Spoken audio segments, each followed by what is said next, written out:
Hi, this video is going to cover the material for week 5, which is chapter 6. This covers files. Two program examples to go through with you here. Actually, the first one is broken into two different parts for the same example. So this is over golf scores. The Spring Fork Amateur Golf Club has a tournament every weekend. The club president has asked you to write two programs. A program that will read each player's name and golf score as keyboard input, then save these as records in a file named golf.txt. And the second one is a program that reads the records from the golf.txt file and displays them. So we're going to start on part 1. And I'm going to go ahead and get Python started here. And then open up a blank file, or a new file.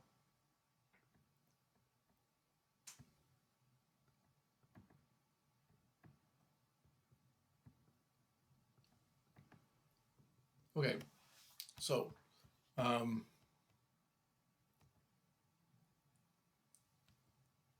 this one only has main. We didn't. It's not broken down. It's kind of a small program. So first thing we need to do is get the number of players. DEF main.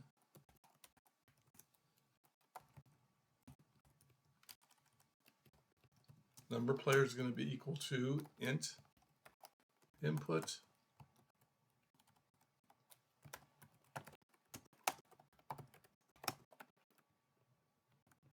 enter the number of players in the tournament. Then we're going to open up our file. So our out file will be equal to open the file name, golf.txt, and we're opening this up for write, so our mode is going to be a W. Then we'll do a for loop for count in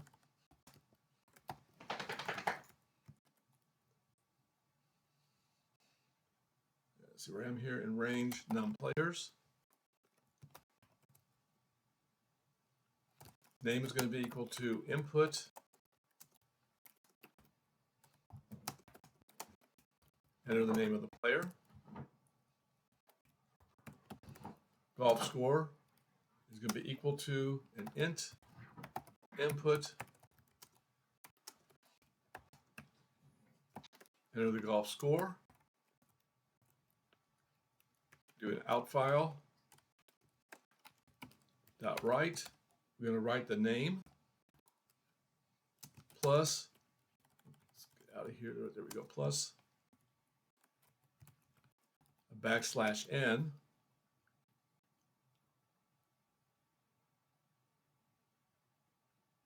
And then we're going to do an out file dot write str on the golf score plus a \n. Now the reason we have to do the str in here is because golf score is an integer and we can only write string data to a file. Okay. All that's done inside the for loop. So then outside the for loop, we would do an out file dot close. Okay. So all we got to do is call main. Let's go ahead and get this saved. And go to where I got these set up in here.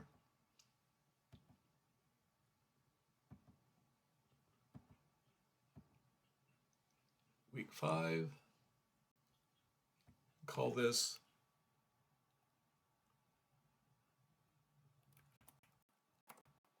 and call it golf setup.py because we're setting it up in here. And we'll run this. Mouse moved on me there. There we go. Enter the name. I'm going to enter Mary. Whoops, crashed on me here. Let's see what I did wrong in the program. Oh, I'm supposed to enter the number of players. I didn't read the instructions on it. Enter number of players. Do 3. There we go. Now the name. Mary and she scored a 76. And then Frank, and he scored a 78.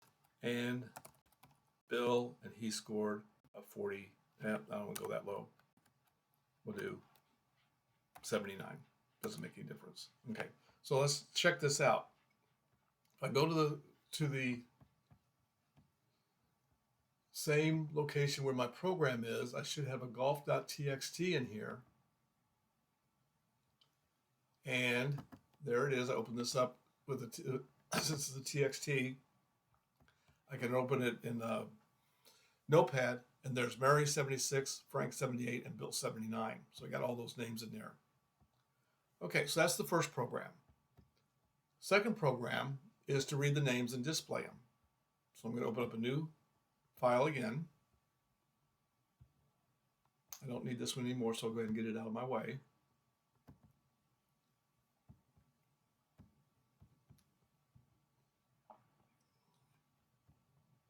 Okay, so in this one then, we're going to open up our file. I'll call it in file this time because we're reading into the program. Open, file name is golf.txt. This time we're opening it for a read, so we use R for our mode. The name is going to be equal to infile.readline. We got to get the first name. We have the first name. Now we need to check to see or be able to process in a loop. So while our name does not equal quote quote, okay, when it reads from a file, if it's at the end of the file, there's nothing else to read, it returns an empty string. So that's what we're checking for. Is name an empty string? If it is, then we want to stop. We're hopefully the first one is not, because we have 3 to process. So once we have that, then we want to do is get the golf score that follows that name.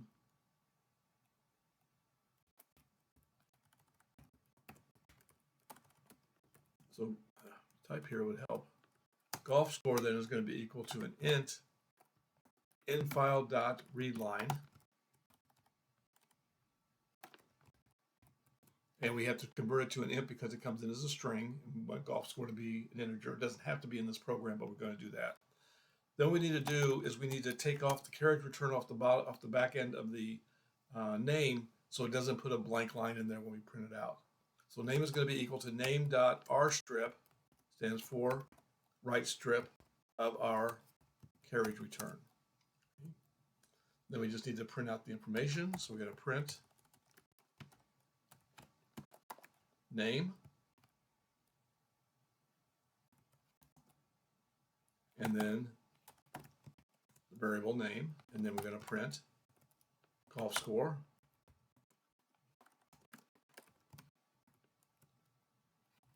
and golf score. Okay. Then we need to get the name again from the file. See if there's another one out there to process. When we get all those done. Oh, I messed up on here, sorry. Fix all this here. This needs to all be in main. Which isn't hard to do, we just need to indent stuff.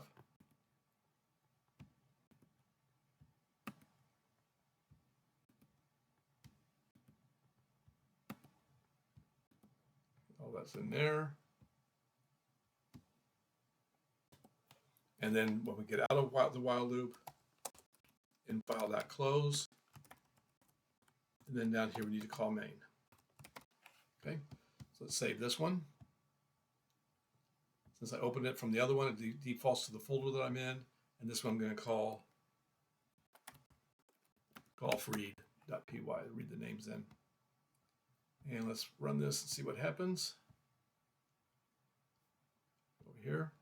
There's Mary with a golf score of 76, Frank 78, and Bill 79. So everything worked. Hopefully that helps you out a little bit on working with files. Got another program example we're going to look at.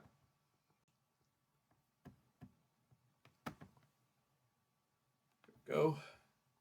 This one is called, whoops, wrong button there.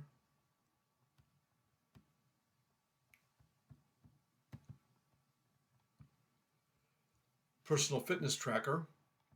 So a personal fitness tracker is a wearable device that tracks your physical activity calories burned, heart rate, sleeping patterns, and so on.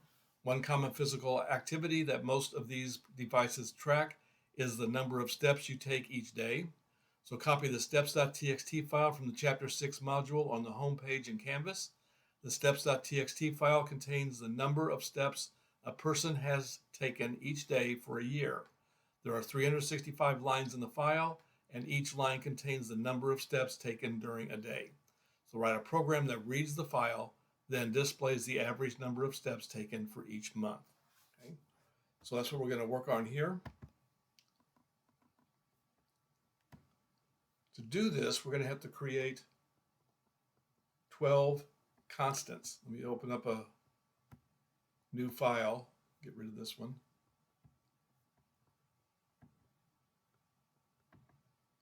We're going to need one for every month. So I'm just going to do abbreviations on these. So January is going to be equal to 31. February, we're going to assume is 28 because it said 365 days. March, 31. April, 30. May, 31. June, 30. July, 31. August, 31. September, 30. October, 31. November, 30. And December, 31. Okay, so we got all those in there now. Now we'll do our main.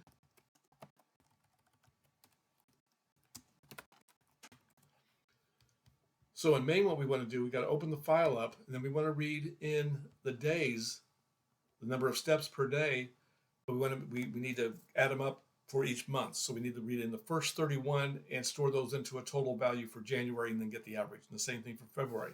So we're going to call a function that actually does the adding them up and printing out the results for each one. So we're going to do this 12 times here. So we're going to have average steps, and we're going to pass in, I need to open the file first. Let's do that first, then we'll come back to this one. Okay, I'm going to do steps file is going to be equal to open. Name of the file is steps.txt, and we're opening this up for a read, so we use an R in there. So now, average steps, we got to pass in the file. We need to pass in the name of the month, and you need to pass in the number of steps. Use JAN. Okay. Now, this front part here is all the same up through here. So I'm going to copy that and paste it down here, and then I just got to put in the back stuff. Cursor all the way there. So this is February.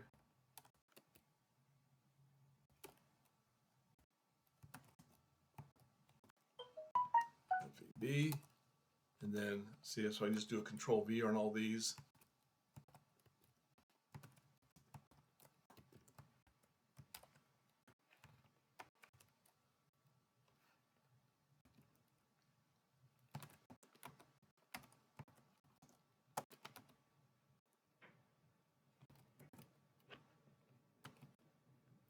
We got May.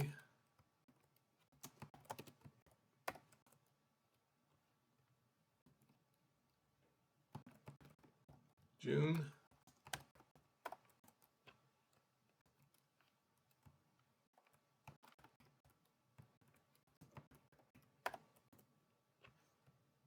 July, then August.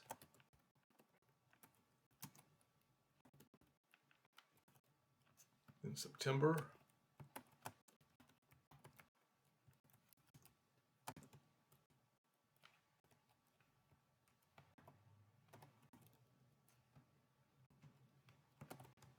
October.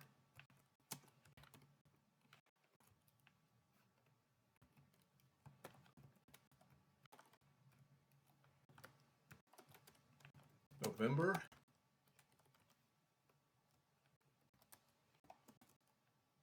And then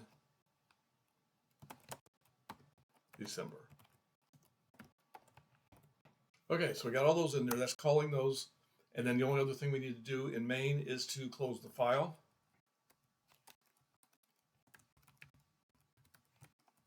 And we're done with our main. So we got to create our average steps. I'm going to just do a Control V on here. Put in average steps, and then the steps file is already in there. We have that. We need our month name,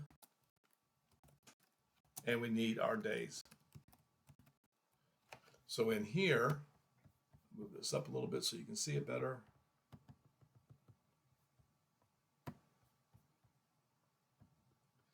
Kind of short. The book uses sum, and I don't like using sum because sum is a built-in function that you can use to pass in a series of numbers, and it will add them up for you on there. So I don't use sum. I'm going to use total instead. Set total equal to 0, which we don't probably. Yeah, we have to do that because inside we're going to do a plus equal on that. Then for count in range days, and then so total plus equals int of steps file dot reline. On this one, we're given the information that there are 365 different separate lines in the file, each with the number of steps for that particular day. So we can do it this way without worrying about running out.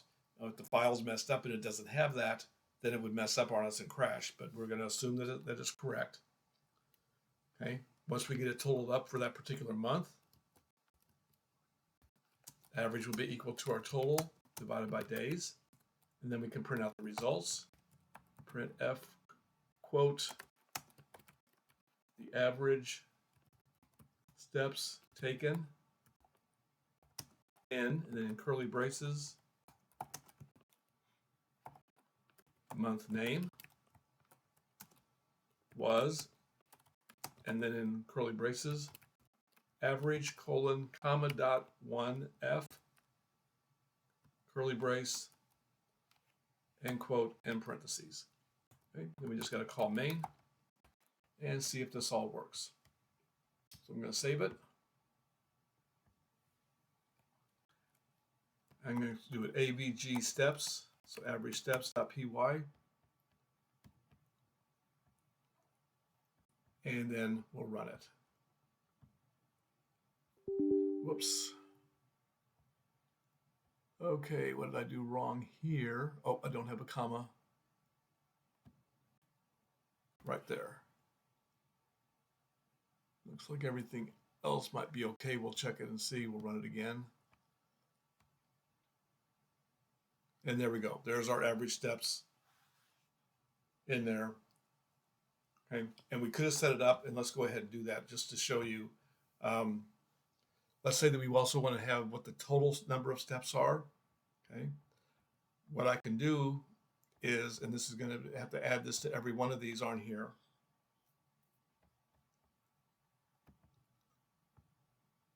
Is up in here, I'm going to set a total steps equal to 0. I'm going to highlight this so I can save some time on here. So then after each one of these,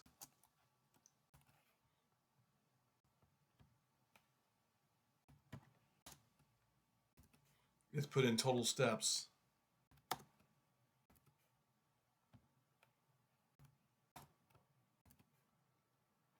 And I know it's taking a little bit of time here, but I think this will help you understand some of the things that you can do. And one of the things I try to tell my students, I may have already told you this in other conversations, is that you should always be thinking about how you can improve your program. And what I mean by that is that if you are working for a company, say you're working for a game company, then you may want to be able to add new features to the game, because games get boring and people don't quit looking at them and stuff. I think I've got 2 spaces. No, I only got 1. Good. And so you need to always be figuring out ways that you can improve things. Okay, so I've got my steps in there. Now the other thing is that I'm going to have to return a value on here, and that's I need to return the total steps. So on each one of these again, I've got to do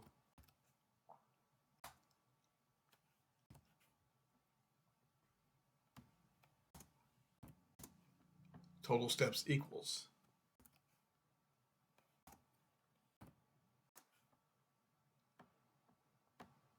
Because I need to be able to pass them back, so I have the total.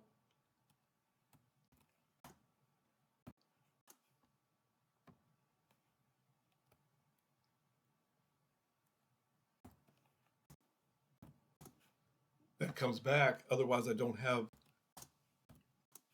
a running total as I go through there. I will lose the value every time it goes in there.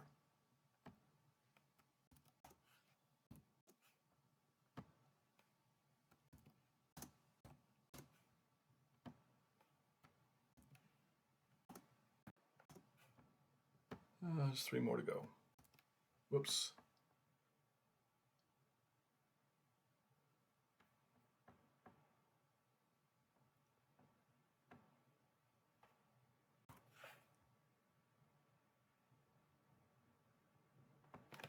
Parentheses on there. Finish that one off. Back this one out.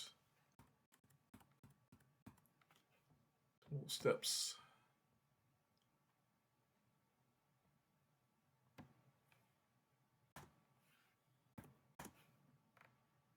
Okay, I think I fixed all that. Almost done here.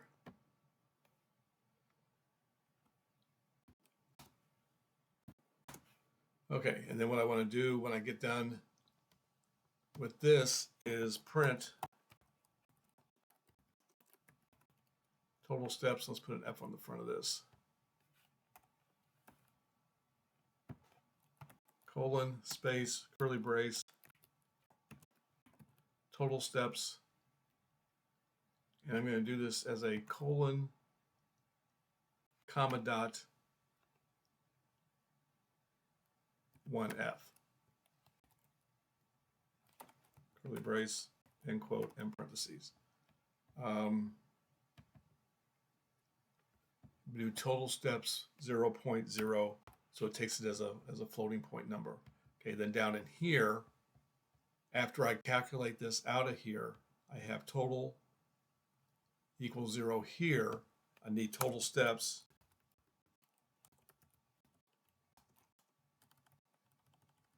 Okay, I'm passing it in, it has 0 on there. So what I need to do is after this totals this up here, right here, total steps plus equals total. And then down here, I need to do a return total steps. So let's see what happens with this.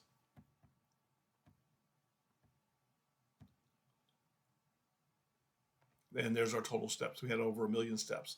You take 12, and 5 times 12 is 600,000. So this is average, this isn't total. So that the total would be adding all those up. So anyway, another way of adding another feature to the program. So hopefully this helps you out. This also has a return in there to return the value back out, and a way that you can do a running total by passing them back and forth in there. So hopefully this gives you some good information on stuff on here. So bye.